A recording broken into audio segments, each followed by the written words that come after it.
Support for this episode comes from the University of San Francisco's SWIG program in Jewish Studies and Social Justice, JSSJ. If you're passionate about justice, equity, and inclusion, and you're looking for a distinctly Jewish lens, USF's graduate-level JSSJ certificate program offers a powerful opportunity to grow your impact and deepen your practice. This summer, dive into disability and Jewish social justice with none other than Julia Watts-Belzer, author, advocate, and past Judaism Unbound guest, exploring how we build truly accessible, inclusive communities rooted in Jewish values. Applications are open now through May 27th. Learn more and apply at usfca.edu/JEDI.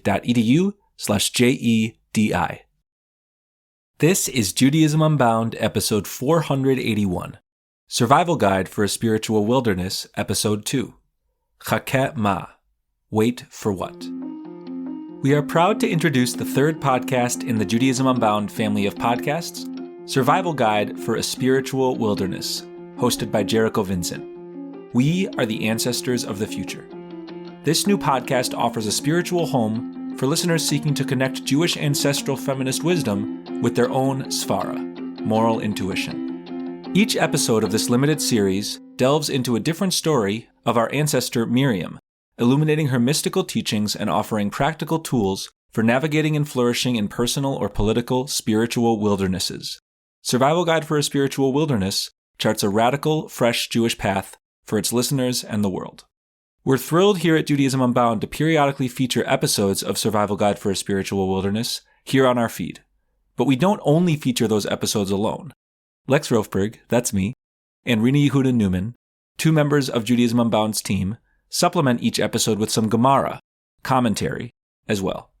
We hope that our ideas will help spur you to form your own Gemara, your own commentaries, and channel your unique teachings about this podcast and beyond into the world. Without further ado, here's Survival Guide for a Spiritual Wilderness. I was pushed out of my ultra-Orthodox family because of my rebellions when I was a teenager. It was overwhelming trying to figure out how to survive. I got my shit together enough to hold down a job, to make enough money to keep a roof over my head and food in my belly. But the emotional fallout, that was hell for a long time.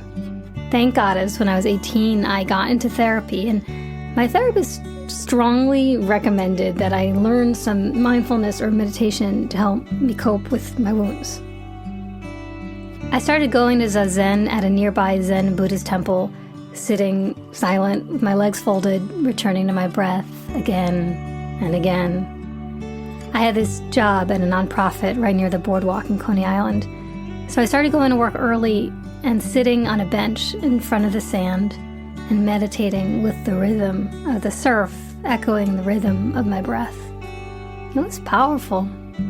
The lineage of Zen Buddhism gave me a great gift. It was a big deal to slow down, to focus on what was present in that moment, instead of getting lost in the pain of what had already happened. I'm really grateful for what I learned from Buddhist community. I still use Zen meditation as part of my spiritual practice. My teacher, Reb Zalman, used to say that every faith has its own vitamins, so a person might need different combinations of faith practices to get all the nutrients they need to stay in good health. Buddhist meditation gave me some pretty essential vitamins that I'd been missing.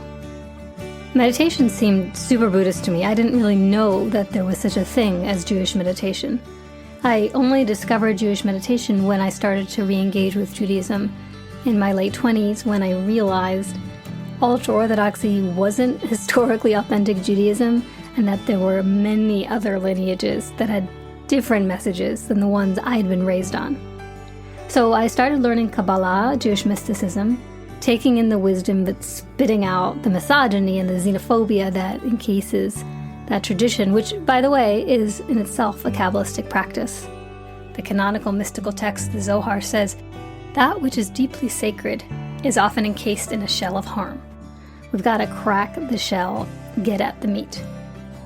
Through Kabbalah, I discovered Jewish meditation, and in particular, the mystical meditative practice of the ancestor Miriam. This secret Jewish meditation practice contains vitamins that I have found very potent for navigating this painful political moment right now. In this episode, we're going to talk about the definition of wisdom, wait for what, what kind of salt we want to be, a concussion, descent for the sake of ascent, why you're alive in this moment, and a practice for bringing Miriam's living Torah into our own lives. I'm Jericho Vincent, your local feminist, trans, Kabbalistic rabbi, and this is a survival guide for a spiritual wilderness. Let's continue on the path. Last episode, we witnessed Miriam exercising spiritual chutzpah to get her parents back together after they separated. Then her mom, Yocheved, has a baby boy, and the Pharaoh has issued this executive order that every newborn, every boy must die. We can look at the story historically, mythologically, archaeologically, or some other way, but the mystics ask us to read these ancient stories archetypically.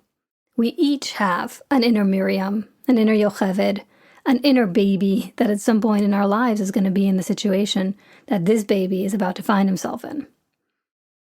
Yocheved knows it's only a matter of time before the soldiers come take her baby, kill him.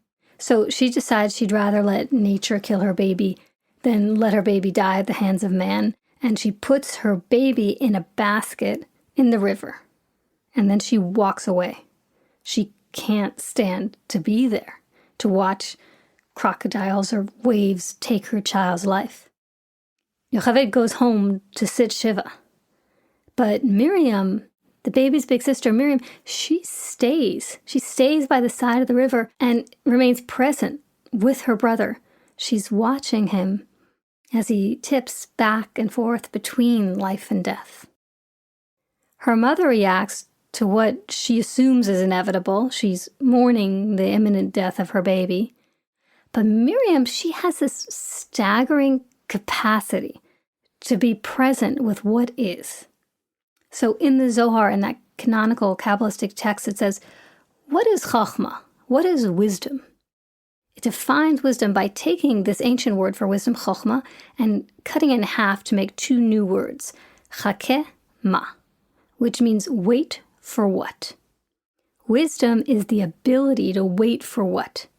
To accept a difficult present reality without jumping to conclusions about the future, to be calm and poised, open to what unfolds. Miriam on the riverbank, watching her brother, balancing between life and death, is the embodiment of wisdom, of Chakeh-Mah, of waiting for what? Waiting to see what will unfold, not reaching a premature conclusion. Cultivating curiosity. This has some similarities to the concept I learned from my Buddhist teachers of non-attachment, of a kind of disengagement from outcome. But Chakeh-Mah, wait for what, has an implied expectation that action is forthcoming at the right moment. Miriam, in her Chakeh-Mah, her waiting for what, in this very painful situation, is an iteration of a previous archetype, many generations before Miriam. There's this family, Lot, Idit, and their two daughters. They're fleeing their cities of Sodom and Gomorrah, which God is destroying with hellfire and brimstone. Idit, Lot's wife, the girl's mother, looks back at the destruction and what she sees when she turns to face the pain. Famously, it transforms her into a pillar of salt. Long before the invention of modern psychology in the 12th century, Italian Kabbalist Rabbi Menachem ben Binyamin Ricanti taught us that when we see something traumatic, even if it doesn't touch us, it can cause this echoing psychological damage in our minds. Rabbi Ricanti says that's what happened to Idit. She became the salt because she was traumatized by watching sulfur and salt rain down on her city. So if we read this mythologically, we can say that the trauma of the destruction that Idit witnessed was so intense, it immobilized her. It paralyzed her. She became frozen in the pain of what she'd left behind. Miriam, like Idit, she witnesses the pain, she faces the pain, but it doesn't immobilize her. One of the many meanings of the name Miriam is Maryam, salty sea. So, like Idit, Lot's wife, when Miriam faces pain, it makes her salty, but a salty sea, not a pillar of salt. Miriam remains liquid, fluid, able to contain life. She doesn't allow herself to become frozen by the pain. How does she do that? How do we do that? How do we face the overwhelming pain of a spiritual wilderness without becoming immobilized? Yeah, we utilize our spiritual chutzpah to envision a better possibility, a better future. But while we're waiting for that to unfold, how, in the most embodied way, how do we survive the anxiety of the wilderness? Miriam shows us how with Chakeh-Mah, wait for what? It's a 3-step meditative process.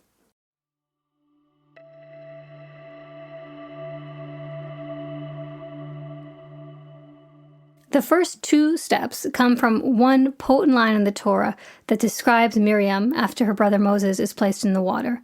It says, "V'taitzav achato merachok l'dea ma ya'aseh lo." And his sister Miriam stationed herself at a distance to learn what would happen to him. V'taitzav achato, Miriam stationed herself. Taitzav, station yourself. That's instruction number 1 of Chakeh-Mah, waiting for what?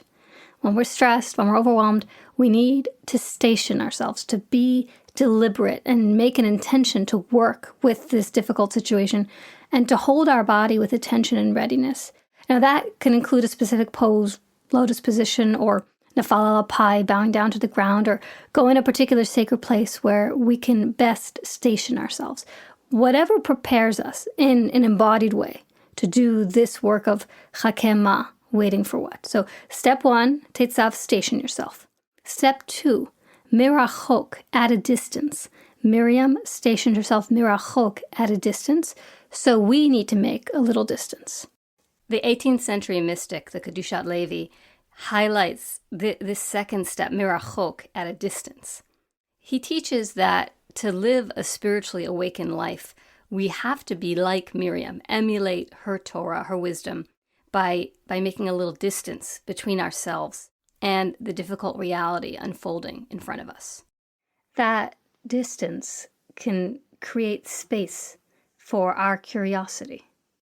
We learned the 3rd step of this process of Chakeh-Mah after step 1, Tetzav, station yourself, and step 2, Mirachok, at a distance, from the sacred text, Sefer HaYashar, which tells us that Miriam gave her little brother a name.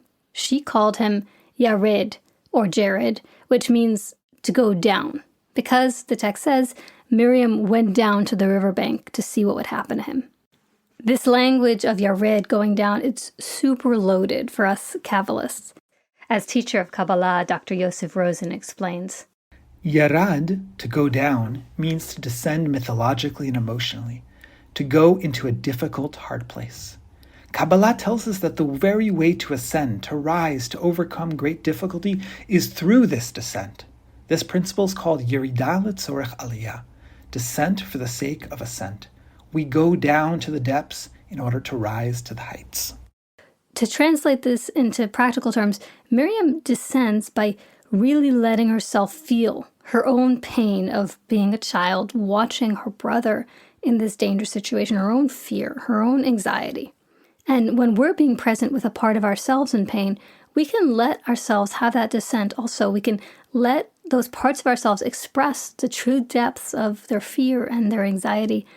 It might feel counterintuitive, but if we're willing to bear compassionate witness to our own selves in this deep way, that's actually how we survive and even thrive in terrible situations. That's how we ultimately rise in strength and in triumph, how we find spaciousness and calm and meaning and connect deeply to love for ourselves and love for each other. And that's how we're able to ground ourselves, to be present and ultimately of service to others so that we can survive and even thrive in a spiritual wilderness. Because Miriam has this ability to Chakeh-Mah, to wait for what, with step 1, Teitzav, station yourself, step 2, Mirachok, at a distance, step 3, Yared, go down, then when she sees the basket holding her baby brother floating towards the princess of Egypt, the daughter of the Pharaoh, bathing in the river, when she sees the princess reach forward to grab the basket, Miriam is in a position to jump forward and ask the princess, "Can I get you a nurse for this baby?" And when the princess says yes, Miriam runs home to her mother, who's grieving her dead son, and says, "Come with me. Your baby is alive. The princess is hiring you to be his wet nurse to breastfeed your own child." If Miriam had stood at the riverbank when her brother was put in the water, and if she'd started freaking out, screaming, crying, panicking, the Egyptian soldiers would have been alerted and grabbed her brother. They were hunting for him. If the baby came on land, it would be an instant death sentence. But Miriam waiting, not jumping to conclusions, staying present with her pain, that's what put her in a perfect position to act at the right moment.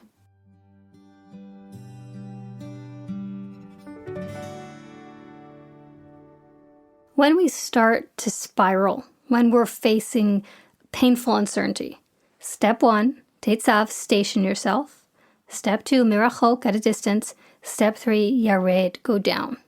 And then notice what emerges from that meditative process where we're called to act. This is a tool that we can use when we're facing catastrophic global news or small, difficult personal moments. Some years ago, when my son was 3, my daughter 10, we were up in the mountains of Colorado for the summer. My partner and I were sitting at the table, and the kids were playing a game, jumping around on the couch, and suddenly there was a loud crack sound, kind of a coconut sound. We turned and saw that our son had fallen backwards from the arm of the sofa onto the wooden floor about 2.5 feet up. He's a stoic kid. I tend to get more upset when he gets a scratch than he does, but this time it took him a very, very long time to stop sobbing. So to calm him down, we gave him some TV. We did not know that he had a concussion, and with concussion, you're supposed to avoid stimulation. About half an hour after he'd fallen, he abruptly threw up all over the floor.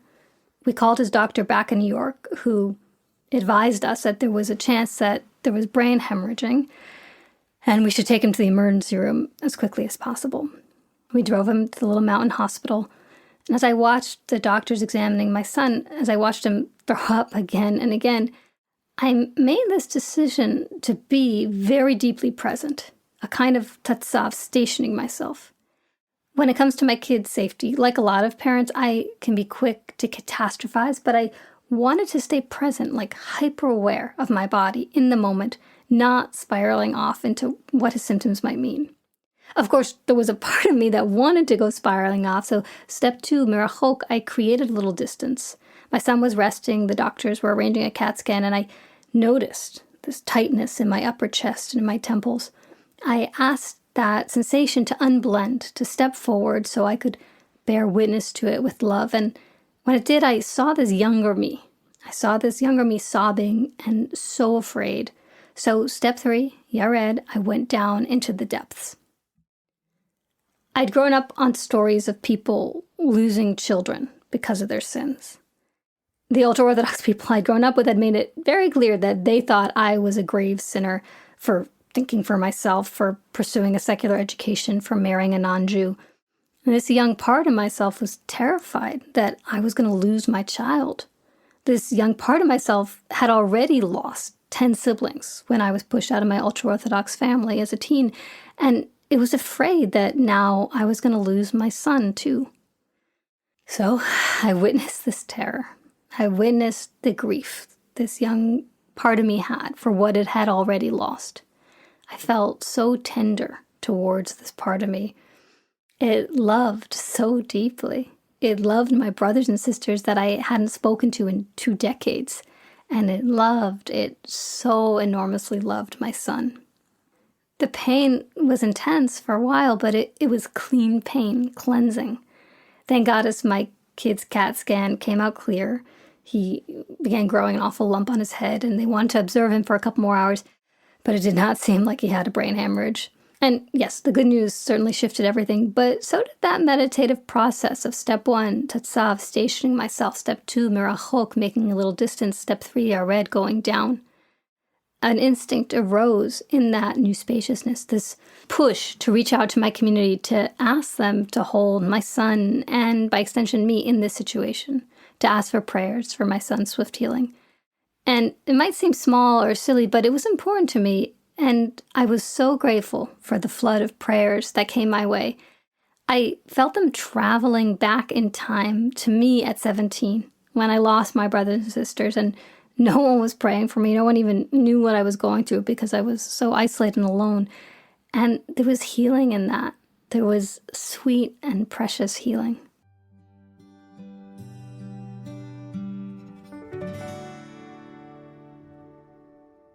There's many different ways to practice Chakeh-Mah. Since the election, I feel like Goddess is asking me to practice it every damn day.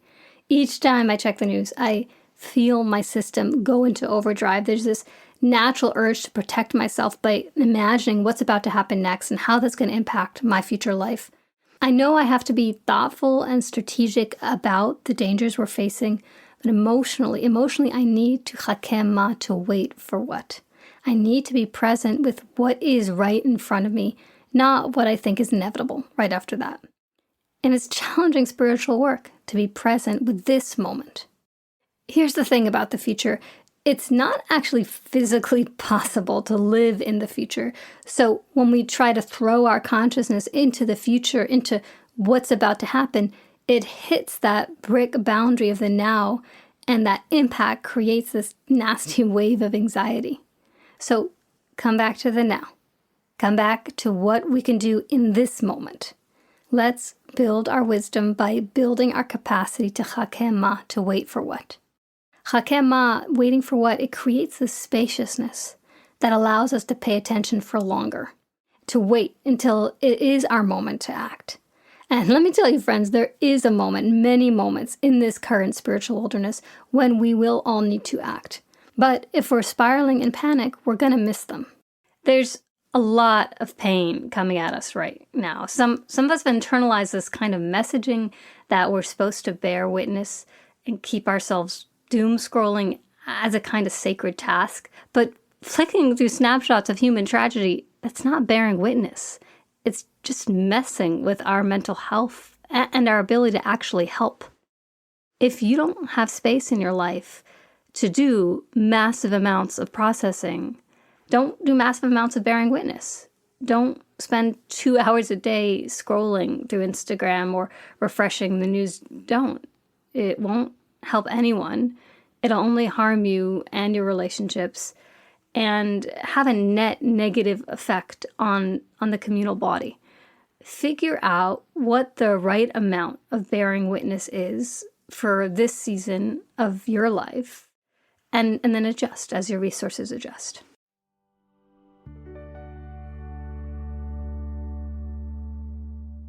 The future is unwritten, but when Goddess was looking down at the earth 20, 30, 50 years ago, she saw shit was heating up.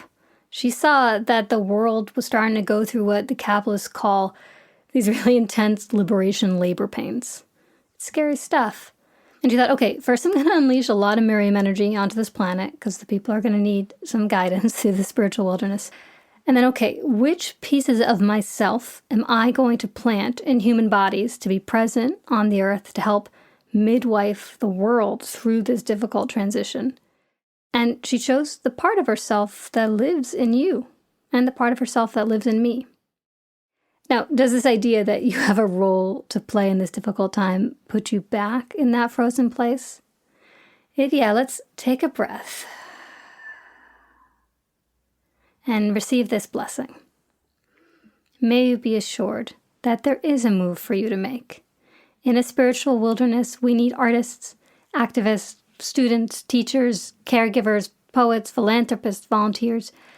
May the practice of Chakeh-Mah, waiting for what, enable you to see clearly that your action is forthcoming at the right moment. May you be assured that your move is not to play Superman saving the whole wide world by yourself, just one small move that's in front of you right now. May you have the space to feel the responsibility and the honor that it is to be a member of this generation. May you find that small but real step in front of you that you're supposed to take, and may you take it.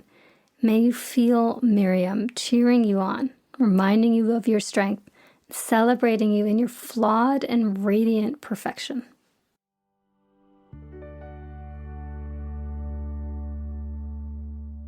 Let's take a moment to practice some of Miriam's Chakeh-Mah, wait for what, together.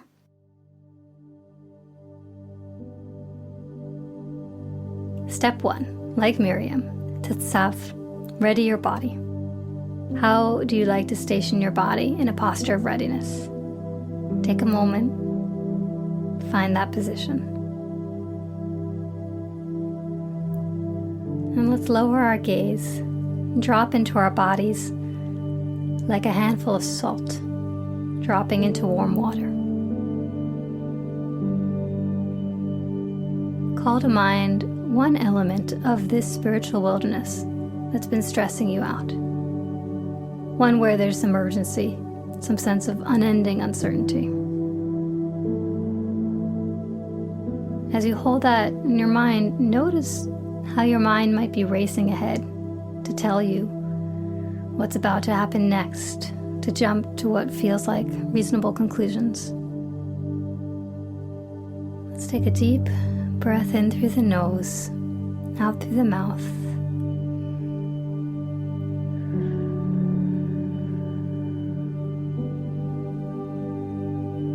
And let's try Miriam's second meditative instruction, mirachok, from a distance.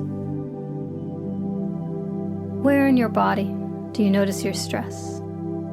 Is it in your forehead, your jaw, your shoulders, your hips? And what's the feeling like? Is it tight or icy or fragile or pokey? Let's breathe a little tenderness into that place.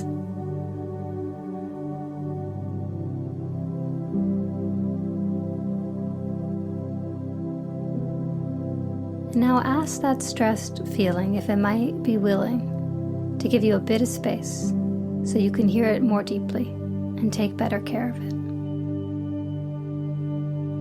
Sometimes the answer is no, then you just keep breathing tenderness into the stress. But if the stress is willing to give you a little space, ask it to move from your body to the front of you in your mind's eye. How does it appear to you? Is it a being, color, some other kind of image?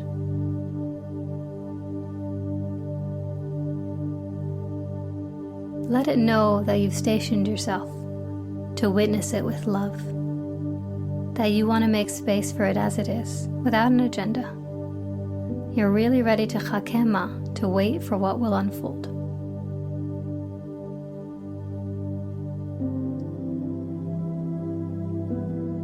And then step 3, Yared, go down, go deep. Ask it to tell you more about what it's feeling. Open your heart, witness it with compassion as it expresses, in whatever way it wants, how it's been feeling and what its experience is. In keeping that compassionate distance, you can see it and love it, to remain present to it without becoming it, to listen deeply, to really listen with love. So pause my voice and take as long as it takes to be lovingly present with what it wants you to know.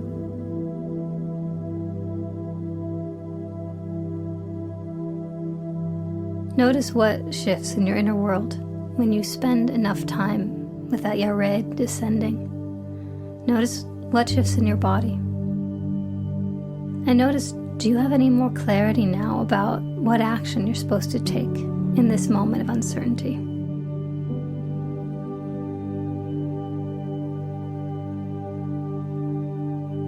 Last episode, we planted some Miriam energy in our belly, acknowledging that Miriam energy, that wise guide within us all. So now let's put your right hand, the hand of compassion, on your belly and draw forth a stream of that indigo Miriam energy and offer it to those parts of you that have been feeling so stressed. Let them know that this is ancestral energy. This is an energy of strength and spaciousness and love. Watch, Chakeh-Mah, wait for what? Watch and see what unfolds.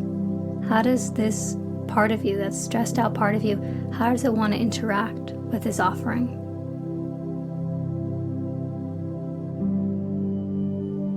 I want to pray for us, for you, my friend, for all the parts of you, and for me. I pray, Mara Miriam, Ancestor Miriam, thank you for the gift of your wisdom. Thank you for the gift of your presence. thank you for the gift of us being in community amidst the wilderness of this moment. Please help us feel your love. Please help us connect to our own strength.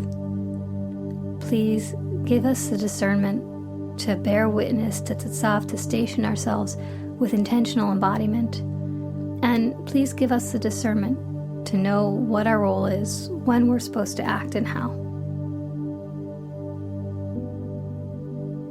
Let's place our hands on our belly again first, the right hand of love, and over it the left hand of strength. And let's feel that seed of Miriam energy there grow a little larger, and feel it begin to sprout roots that begin to move down into your seat, anchoring you in this uncertain time.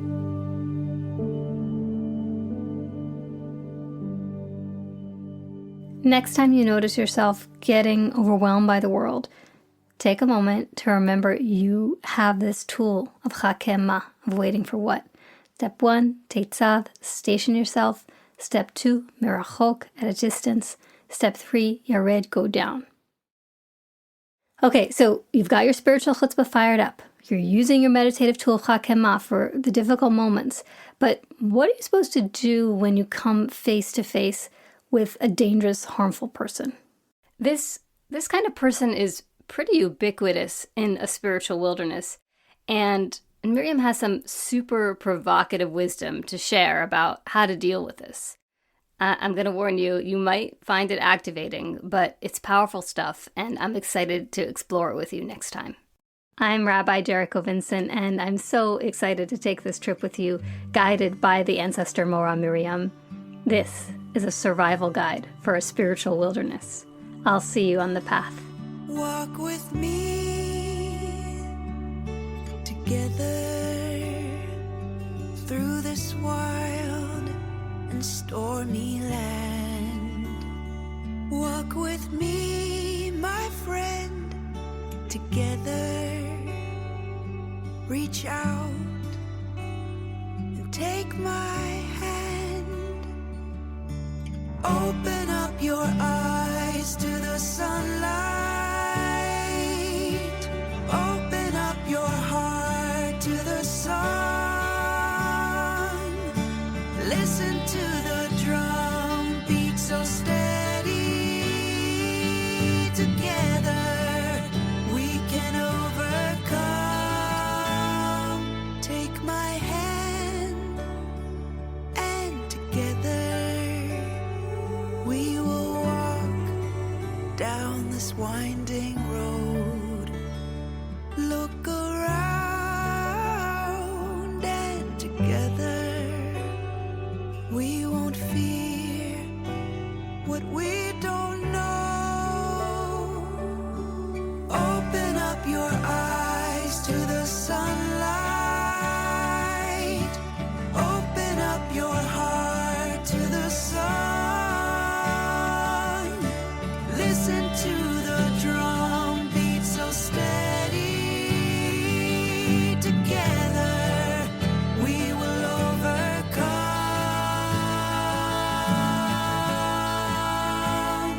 Walk with me together as we cross this beautiful land. Walk with me, my friend, together, all of us, hand in hand. Thanks to the Kanfei Edges group, my creative partner Ben Blum, Mora Miriam for her guidance, Ruach HaOlam, the oneness within, between, and beyond us all. Survival Guide for a Spiritual Wilderness is part of the Judaism Unbound family of podcasts with support from Lippman Camphor Foundation for Living Torah. Unreal. Thank you for an incredible gift to us, Jericho Vincent, this awesome episode of Survival Guide for a Spiritual Wilderness. I am Lex Rofeberg. And I'm Rena Yehuda Newman. And we're here for our second wonderful Gemara, our second commentary episode, where we take episodes of Jericho Vincent's Survival Guide for a Spiritual Wilderness, and we try to next level it. Not that it's not already at the most elevated of levels, but we try to apply some of our own learnings from this podcast and think about how maybe all of you out there can do the same. So Rena, Yehuda, and I are listening eagerly to each episode that is released. And then we're coming together with a couple nuggets of our takeaways from Jericho Vincent's Torah and putting it out there. So without further ado, we're going to start things off by looking at the title of this second episode. It's called Chakeh-Mah, which means wait for what? I'm not going to go myself yet too far into what that means. But Rena, Yehuda, you want to take us in? Anything cool about this title? I certainly think so. I was really excited when I heard this title, and then I got to hear Jericho's explanation about what it meant. We do this very cool thing in the Jewish tradition where words have so many different layers that you can break them apart and change them into completely new words and completely new meanings that are embedded in the original word. One of the things that's really amazing about Hebrew is that there are shorashim, right? There are roots inside of each word, and that those roots are connected to an entire ecosystem of symbolisms and of ideas and images and metaphors. And so when Jericho broke apart the idea of Chokhmah being the initial idea or spark of an idea, that then often in the Kabbalistic tree then turns to Bina, which is the lengthening of an idea, and then those two combine into Dot, which is embodied knowledge. To have Jericho start with Chokhmah, the inception of an idea, and then to break that apart. Which is also often translated wisdom. It's a simplistic way to put it. Yours is much deeper, but just throwing it out there, yeah. Well, it's a lengthening of the initial idea of wisdom. We had Bina to Chokhmah. And what's so cool about this breaking apart of Chokhmah into Chakeh-Mah, waiting for something or wait for what, is itself an expression of that idea of wisdom. To think about what it is to take a pause and then to become really aware of a situation that you're in so that you can be attuned to what's around you. And that attunement is actually a really deep part of what it is to wisely walk forward into a really, really hectic, incredibly painful and authoritarian situation. Absolutely. I hadn't thought about that, but you're right. Like in this particular case, the honing in on parts of the word chokhmah, the breaking down, and I hate breaking down, like it's not a breaking so much, but like the segmenting of chokhmah into Chakeh-Mah, of wait for what, is that embodiment of slowing down, of pausing. It's saying, hey world, you think that this word is about what the word means. So Chokhmah is Chokhmah. It's 4 letters, it's one unit. Spoiler alert, it's actually a composite. You can break it down, again, a word I don't like, but you can explore it in its constituent parts. We're going to say, go slower. Don't just take the word as a full word. Look at the letters. Chakeh-Mah.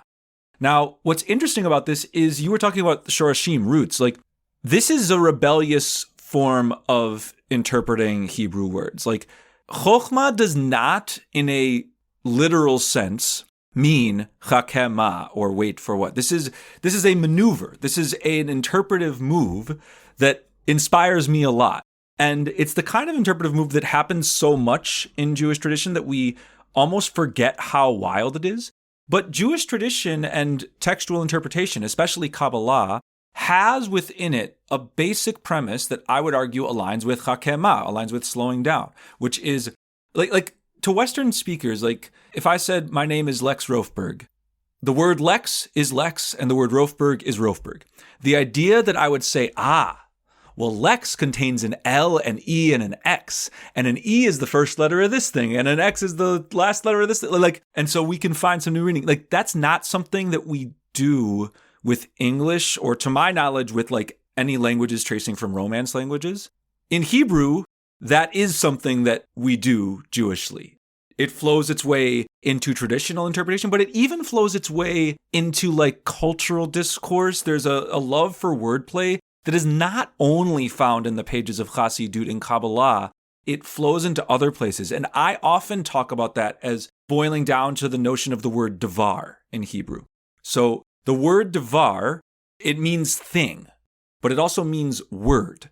So the same word means word and thing, which implies that words are things.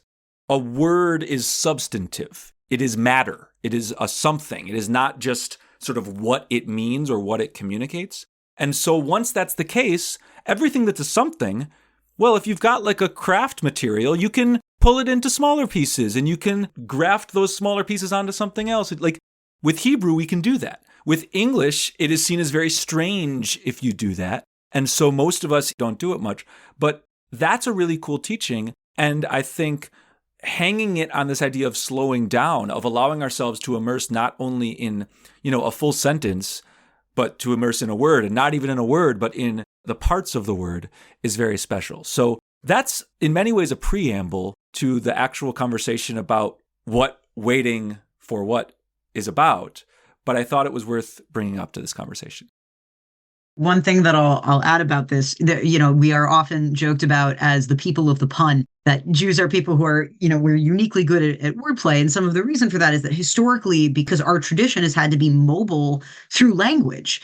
And we have often been people who know, like we're incredibly multilingual historically, because not only do you have to know Hebrew, and then you have to know Aramaic, and whatever syncretic language was like the Judeo-Arabic or, the Judeo-Syrian, whatever it was. You had Yiddish, Ladino, you have that language. Then you have the language that was spoken by people who were not Jews. And that's like, at that point, you're already like talking at like 4 different languages. And that's like at minimum. But thinking about the creation of the world, right? And this process of how things come into being, when we talk about the word abracadabra, right? That's the magic word. I mean, literally that breaks down diber, right? That's actually the linguistic or etymological root of that word, which is means the same that, as devar. Exactly. That it was spoken and therefore it was. And this is how the world was created. I feel like that really does tie into this idea of wait for what, or to station oneself, because in order to get to that point of creation, you actually have to have those building blocks. And in creating a title for an episode about that concept in which you're breaking these things apart and you feel liberated enough to be able to find meaning in the building block of the words themselves, that builds a pretty clear through line to how we get to these practices that allow us to feel more liberated in our moment to moment. Yeah, I really, really appreciate your application there of this. And a quick piece I wanted to bring in, it's come up on the Judaism Unbound podcast in other situations. It's the idea that Jericho quotes from Zalman Schachter Shalomi of vitamins, that different religious traditions have sort of vitamins they bring. Zalman also says religions can be deficient in vitamins. And he talks about Judaism. Sometimes we're deficient in vitamins, and so we can look to other religious frameworks. What he doesn't always say is respectfully and with an eye for cultural appropriation, but like we can look to other religious traditions for inspiration. And that's something Jericho did here, who describes that they were really inspired by Zen Buddhism and that their connection to Buddhist teaching helped them really grow this sense of slowing down, finding value in the meditative, which Zalman sometimes says Judaism is deficient in. We've got 1 million words for all our prayers. We don't have a lot of silence. We've got a gazillion texts for everything. We don't have a lot of sitting. We shuckle, we move back and forth. We don't always pause.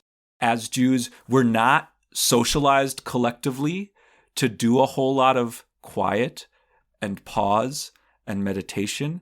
But I am curious to hear from you, Rena Yehuda, on sort of the ikar, on the central pieces of that meditative part that Jericho brings to the forefront. I found the meditation to be really powerful. And I'm somebody who I feel like I'm in the beginning stages of a journey about doing and exploring somatics practices. I really appreciated the sort of more meditative exercise that Jericho brought in this episode about talking and finding to a piece of yourself that feels this stress, feels this anxiety, is activated, and then asking it for things, right? This is a common practice in a variety of different meditational experiences. And it was very cool to get to see that structured in a Jewish way. And insofar as it takes a lot of, as Jericho says in previous episodes, that it takes perhaps spiritual chutzpah to start taking things that we see as being more classically a part of the Jewish tradition and then either combining them with these vitamins that we find from other places, or finding, the part of it that is perhaps more natively a part of that tradition, or isn't necessarily a combination of those things, and bringing out the meditative practice that is already embedded in our tradition is a very cool thing to do. And when we think about this notion of to station oneself, and we go back to the text of the story about Miriam running alongside the river to go see her baby brother off in the basket, that it's an interpretive choice to say that she is stationing herself. Because demonstrably in the text, she's running. She's physically moving. And so one of the things it doesn't say that, but she has to be, because like Moses is floating down the river, and if the river is a moving object. Yeah. Right. And so there's this question here about when she's stationed, she is spiritually stationed because she knows what she's about to go and do. And thinking about what does it mean then to create other sets of other kinds of exercises, whether they be meditative practices, perhaps creative practices, davening, or like prayer-based practices that come out of this same idea of stationing oneself, that are maybe not necessarily about slowing down. I mean, personally, as somebody whose entire somatic system has been incredibly activated, every time I doom scroll on social media, every time I hear about a new executive order or piece of legislation that is going to directly impact the livelihoods of myself and the people who I love, I'm certainly very activated. And I do think there's an incredible use for the ability to do this Chakeh-Mah, to do this stationing oneself in a way that's slowing down so that you can actually be attuned to what's right in front of you, rather than doing this panicked activation that I do think is a really relevant topic when we talk about intergenerational trauma during the rise of fascism. And I want to expand on that notion of, if we can interpret what Miriam does as a kind of stationing herself in a place, or spiritually stationing herself as an invocation to slow down, I think I'm also curious about what does it mean to spiritually station oneself in a way that also is about movement and is also about maybe immediate urgency. What happens when you do actually have that revelation of, oh, I know what I'm supposed to do in that moment? And what does it mean to station oneself in a way that is also about that active movement, or about that flow of following that calling or that revelation about what one's course of action, what one's avoda, what one's work in the world is really meant to be? That's really, really gorgeous. And I do think Jericho gets at this towards the end of the episode, when they talk about, there are moments when each of us feels called to a particular kind of action. They remind us that's actually maybe anxiety provoking. Like that doesn't always feel good that we are called in those moments, but it is the case. And so even in those moments, breathe and remind yourself that like you have the ability, you have the wisdom, you have the skills, you have the chutzpah maybe to act in the ways that the world needs. And I love the way you're providing an outlet for us to feel connected to stationing oneself, to rooting, in a way that is not just stationary, like that is not unmoving. And we were talking about this before the episode. I was kind of struggling with this as somebody who does feel like urgency is an important piece of what propels me forward, like a sense of don't press the pause button. That does propel me forward. And I'm not saying Jericho is denying that whatsoever, but you've helped me, because there's a way that one can be spiritually rooted, stationed, while propelling oneself into the fight, whatever called to fight for. And I actually was taking a second and I looked up the relevant word in Hebrew from the verse that Jericho is citing, where Miriam stations herself. And I looked at like what its different meanings might be. And what I love is it said station oneself, and then it also said as a synonym, take one's stand, like the verb to take one's stand, take a stand. I think that the dictionary just meant like literally take one's standing position, like stand up. But hearing that in the way we often use it in English, like to take a stand, that is something that is not, that is the spiritually stationed, right? That is being rooted, but not necessarily being unmoving, being committed to whatever the world needs from you in that moment. I want to emphasize how important it is what you're bringing up here about the ability to feel spiritually stationed while you're moving around. It's really interesting that in this podcast episode, we've been talking so much about shorashim, about roots and words, and the fact that we're talking also about rooting oneself. And on top of that, what's a famous thing that's often said about Jewish people? That we are rootless cosmopolitans. For me, as somebody who is a New Yorker, I live in Brooklyn. I come from Chicago, from the Midwest. My husband lives in the UK outside of London, right? Like that there's a real way in which my life has become increasingly international. And I think as things like national borders come under question and come under fire about legality, about passports, about what gender marker I have on my passport and whether or not that allows me or people I love freedom of movement from place to place, as we see institutions like ICE and other state agencies that are being used as instruments of repression in order to deport people or threaten people, the revocation of visas, it's actually even more important that we talk about what it is to be spiritually rooted in a time that we might also be uprooted. And that the general stereotype of Jews as rootless cosmopolitans, it doesn't come from nowhere. It's because we're an exilic people. And that actually part of the way that we're able to carry these things around is because we're very good at being spiritually stationed, because we're always standing in a position that allows us to move. The worst thing that can happen is that we actually get rooted in a way that holds us down rather than allows us to be fluid. That's an incredible connection. The roots of words, the roots that we have to the places we live, the rootlessness that we inhabit, or maybe the real thing about rootless is that we're many-rooted. People think you have to have one root, and so when you have multiple, it's confusing to folks. But I love this as somebody who myself feels a sense of home in many different places and whose family has also migrated with just about every generation of the past, 5, moved from one place to another. So I want to dwell a little bit in Miriam's wisdom and then pass a quote over to you that I know you have deep thoughts on. In terms of Miriam's wisdom, I really appreciated Jericho showing us the moment in the story where, yes, Miriam stations herself. And then step 2 is that she's at a distance. She actually stations herself, but is not right next to where the action is, gives herself a little bit of space. And Jericho spoke about the importance of having a little bit of space between ourselves and the difficult reality that's unfolding in order to address it. It reminded me of like when you have more space from the ground, when you're like up in a plane, you can actually see everything better. So having a little distance in order to then be able to approach it to quote unquote make your landing. And 3 was that we have to descend in order to ascend. And then in a practical sense, Jericho said, well, Miriam did these things in the verse in chapter 2 of Exodus. And so then when all of a sudden her brother is scooped up from the basket by the daughter of Pharaoh, she, Miriam, is ready to raise her hand and be like, hey, daughter of Pharaoh, I think that baby probably needs a wet nurse. And I know someone. I can help connect. And the someone is Yocheved.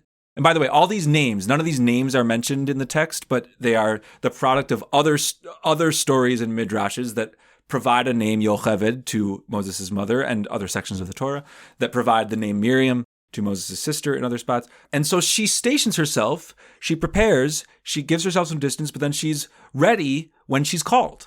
And she makes an intervention that allows for Moses' own mother to play a central role in his life as his wet nurse. And that's really profound and powerful and a teaching for all of us. And so I wanted to give a moment to that beautiful distillation of the story from Jericho.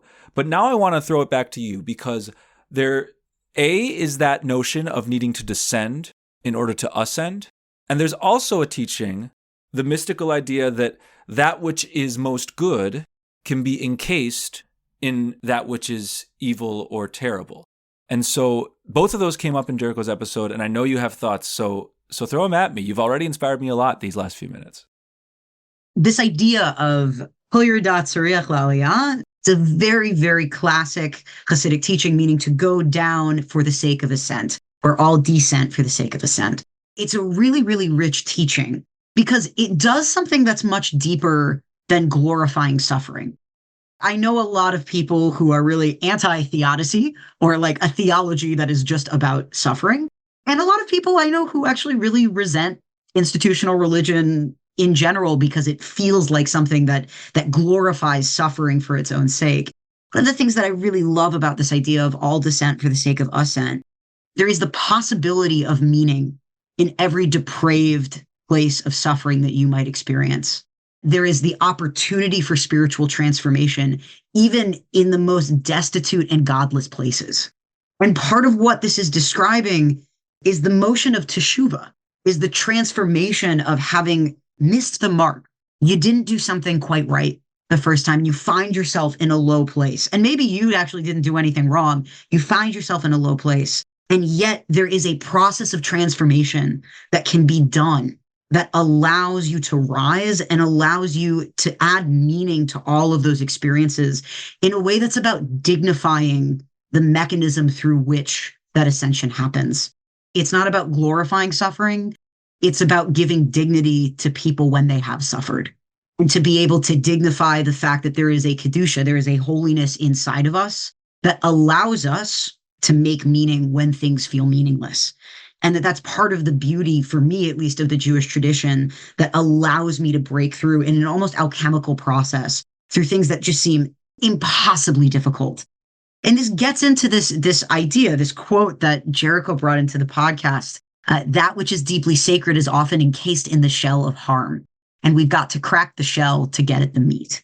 This is an idea that goes back to the Talmud. There's a story that's told about a guy named Rabbi Meir. And Rabbi Meir is regarded by everyone as like a really, really smart and like really sweet guy. His wife's name is Beruria. She appears in the Talmud. They're like a total power couple. It's great. And Rabbi Meir is somebody who is also known because his teacher is somebody who's got a pretty bad reputation among the rabbis, and a pretty good reputation, I would say, among me and many of my friends. But his name is Elisha ben Abuya. He's often called Acher, which literally We love means, Elisha ben Abuya in this house. We love Elisha ben Abuya in the Judaism Unbound house. Right, and he gets this name, Acher, the other, which is what they call him after he's excommunicated, because he, basically, he becomes a quote-unquote heretic because he loses faith in everything that he believed in, and he's got a lot of righteous, justice-based indignation. But Rabbi Meir is Elisha ben Abuya's student, and he continues to be Elisha ben Abuya's student even after Elisha ben Abuya has been excommunicated. And so he's often kind of looked at askance, and they say, well, why is it that Rebbe Meir is able to continue learning from this person who we all disapprove of? And the answer that's given in the Gemara is because he knows how to separate the nut from the dung. That he's able to separate the part of it that's really, really good from the part of it that's like pretty stinky. In order to do that process of descent for the sake of ascent, there's a process of sifting and sorting that we go through as well, where we're also cracking the shell to get at the meat, or we're sifting through the bad things or the painful things in order to get at the things that are beautiful and the things that are meaningful. In my own Jewish journey, for me, I became more religiously observant at the same time that I came out as trans. And for a lot of people, that seems to be a contradiction. For me, my gender and my Judaism are really quite the same thing. And I put myself in a lot of spaces that might not have necessarily been the most obvious or the most comfortable. And I had a lot of people ask me the question of why, as somebody who is trans and non-binary and queer, why would you be going into Orthodox environments?